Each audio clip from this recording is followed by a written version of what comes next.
Kahit hindi espesyal, basta regular! kahit hindi espesyal, Basta regular! kahit hindi espesyal. Basta regular!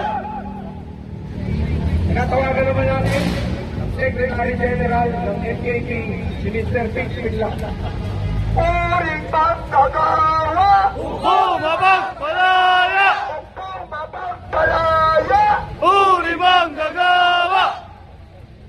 Mula sa hanay ng militanteng manggagawa sa telekomunikasyon, isang mainit kahit mabasang at bati sa inyo lahat.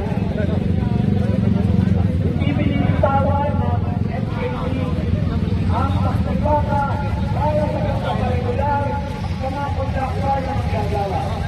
Natural ito ng ating Pangulo. Ito ang totoo.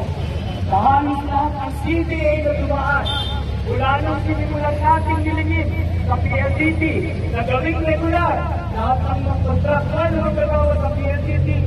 Hanggang ngayon, hindi natin binibitawan. Sa kabila ng umabot na ito sa kaso sa pamamagitan ng Special Assessment and Visit Establishment, yung tinatawag natin state, na ngayon, dinisisyonan na sa simula ng Supreme Court, ngunit nakaroon sa Foreign Consideration, kaya hanggang ngayon ay nabitinbin ang pagpapatupad nito. Bakit ba natin pinaglalaban ang mga kontraktwal na manggagawa sa PLDT? Sapagkat sila talaga ang nagtatrabaho.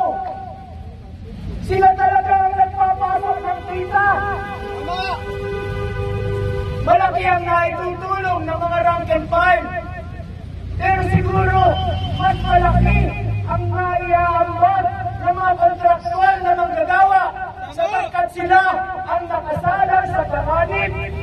Sila ang nakasalang sa peligro. Ngunit ang sahod ay hindi nakabubuhay. Walang karapatang maingkrisa ng sahod taon-taon. Pag namatay, walang benepisyo ang mga depende.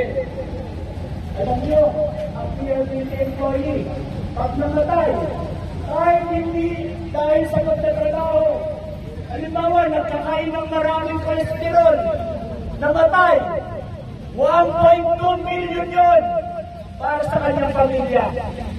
Maiinggit kahit na yung mga pulis dahil regular sila.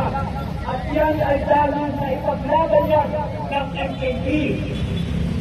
Kung aksidente, hindi kailangan sa gitna ng pagtatrabaho na aksidente, kagaya ng nangyayari sa inyo, nakukuryente at nasusunod sa poste. Hindi kailangan gano'n. Pero kung gano'n, hindi na makukuha niya.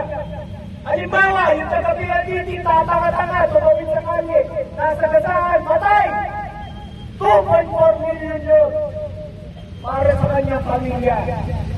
Ngayon, kahit sa gitna ng trabaho, namatay kayo, kahit hindi umulan, hindi kayo bibigyan ng PLDT.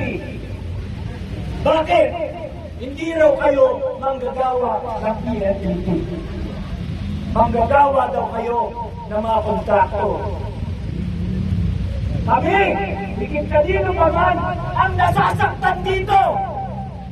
Dahil kami ang nakakalam kung ano ang inaambag ninyo sa kinikita ng PLDT.